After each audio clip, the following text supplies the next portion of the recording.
కానీ జూబ్లీస్లో మాత్రం గెలిచేది టీఆర్ఎస్ పార్టీ. ఎందుకంటే జూబ్లీస్ మా ఆటో యూనియన్లో ఒక 20-30 యూనియన్లు ఉన్నాయి. ఖచ్చితంగా అందరం కలిసి జూబ్లీస్లో ఏకపక్షంగా టీఆర్ఎస్ కోటేసి జూబ్లీస్లో ఎవరైనా క్యాండిడేట్ ఉండండి కేసీఆర్ ముఖం చూసి ఓటేస్తాం. ఎందుకు కేసీఆర్ ముఖం చూసి ఓటేస్తారు? కేసీఆర్ రావాలి, మళ్ళీ ఫ్రీ బస్ పోవాలి, ఆటో డ్రైవర్ల బతుకులు ఎలుగు రావాలి. అదే మాకు కేసీఆర్ ఉన్నప్పుడు చాలా బాగుండే. అది ఏం చేసిండో ఎక్కడ చేసిండో కానీ పాలన ఖతర్నాక్ పరిపాలన ఉండే. ఆటో డ్రైవర్ హ్యాపీగా బతికిండు. కానీ ఏదైతే రేవంత్ రెడ్డి పాలన వచ్చిందో ఆటో డ్రైవర్ చచ్చిపోయిండు. చాలా ఘోరంగా. అబ్బా ఇంత ఇబ్బంది అంటే మాకు చెప్పలేం, అంత ఇబ్బందులు ఉన్నాయి. చాలా ఇబ్బంది చేసిండు రేవంత్ రెడ్డి.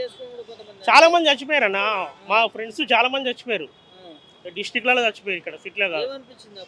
ఇంకా బాధ అంటే ఇక వద్దురని ఆయన ఈ పాలన అనుకున్నాం. ఇక ఇప్పుడు ఛాన్స్ వచ్చింది ఒకటి, జూబ్లీస్లో కొడితే ఢిల్లీలో సీట్ అదరాలి. జూబ్లీస్లో ఓటు గుద్దితే ఆటో డ్రైవరు ఢిల్లీలో సీట్ అదరాలి. ఎక్కడ? ఢిల్లీలో. రేవంత్ రెడ్డికి సురుకు పడాలి. ఈడ ఓటు గుద్దితే రేవంత్ రెడ్డికి ఆడ సురుకు పడాలి. ఖచ్చితంగా పడిపిస్తాం, 100% పడిపిస్తాం. లేదన్న, అంత సీన్ లేదు. వాళ్ళు అనుకుంటున్నారు ప్రభుత్వం మాది ఉంది, ఎంఐఎంని కలుపుకున్నాము ఏదో అనుకుంటున్నారు. వాళ్ళు ఊహలో బతికేస్తున్నారు. కానీ టీఆర్ఎస్ పవర్ ఏందో మన ఇప్పుడు నవంబర్ 14 తెలుస్తుంది.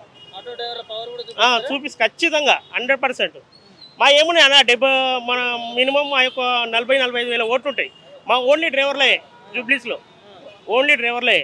కూటమా వన్ సైడ్ కొడితే రాదా? ఖచ్చితంగా తెస్తాం.